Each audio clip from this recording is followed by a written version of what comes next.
हुकूमत के लिए कोई नई खबर नहीं है, ये कई महीने पहले से हमारे पास ये खबर थी। पाकिस्तान की जो शेल कंपनी है, जो पेट्रोल की कंपनी है, उसमें अपने उसको बिजनेस जो है वो फरोख्त कर रही है और मुल्क से जा रही है। ये उनकी अपनी पॉलिसी है, उनका अपना इंटरनल फैसला है।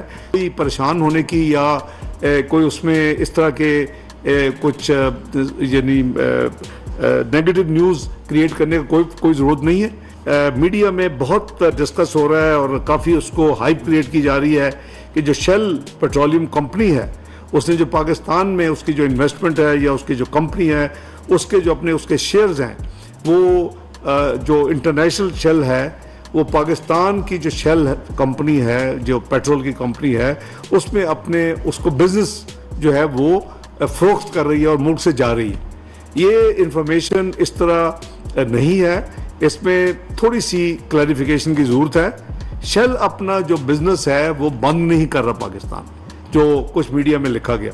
शेल अपना जो बिज़नेस चूँकि जारी वो बिज़नेस रहेगा, तो उसमें किसी जो कहते हैं कि इतने एम्प्लॉयज़ जो हैं, हंड्रेड्स ऑफ एम्प्लॉयज़ वो फारिग हो जाएंगे, वो ऐसी बात नहीं है।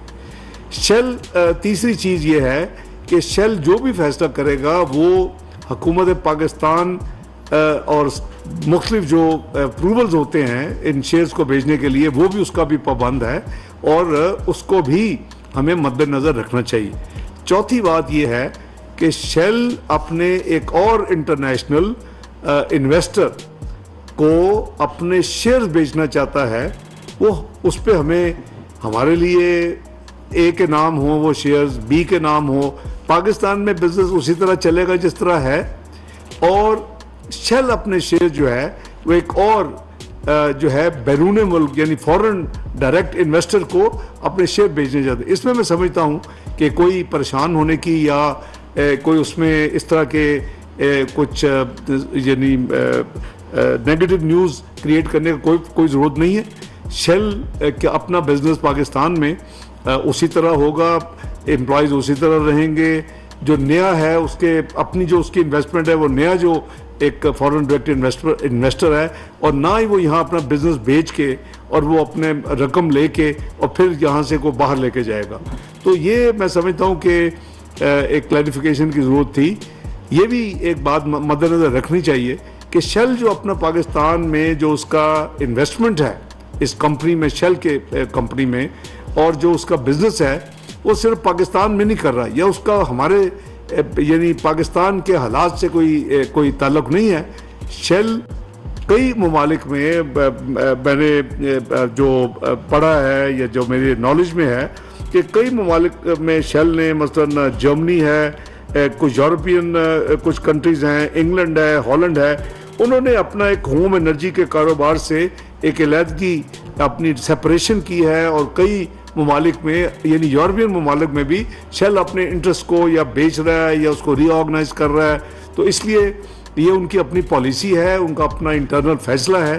तो मैं समझता हूँ कि ऐसी खबरों में हमें तवज्जो नहीं देनी चाहिए एक नेगेटिव अंदाज से कि जी शेल पाकिस्तान से निकल रहा है और पाकिस्तान में इन्वेस्टमेंट वो ख़त्म कर रहा है। शेल अपने शेयर्स और इन्वेस्टमेंट एक और दूसरे यानी सरमायाकार को, जो कि फॉरेन डायरेक्ट इन्वेस्टर है, उनको बेच रहा है।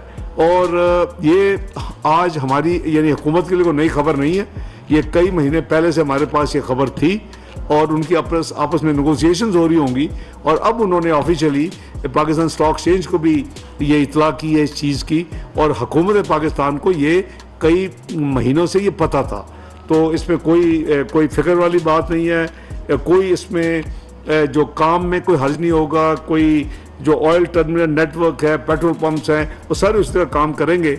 बस इतना है कि जो शेल पाकिस्तान के अंदर जो उसकी इन्वेस्टमेंट है, उसके शेयर्स हैं, वो किसी और के नाम मुंतकिल हो जाएंगे। ना यहाँ से कोई फॉरेन एक्सचेंज उसके बदले में जाना है, ना लोगों ने बेरोज़गार होना है, ना यहाँ बिजनेस बंद होना है। तो मेरी इतला के मुताबिक ये भी नया जो इन्वेस्टर है वो शेल के साथ उनकी ये भी नेगोशिएशन जारी हैं कि शेल का नाम भी रिटेन रहे। यानी नया इन्वेस्टर जो है वो चाहता है कि शेल अपना नाम रखे और वो उनका जो भी होगी कंसिडरेशन।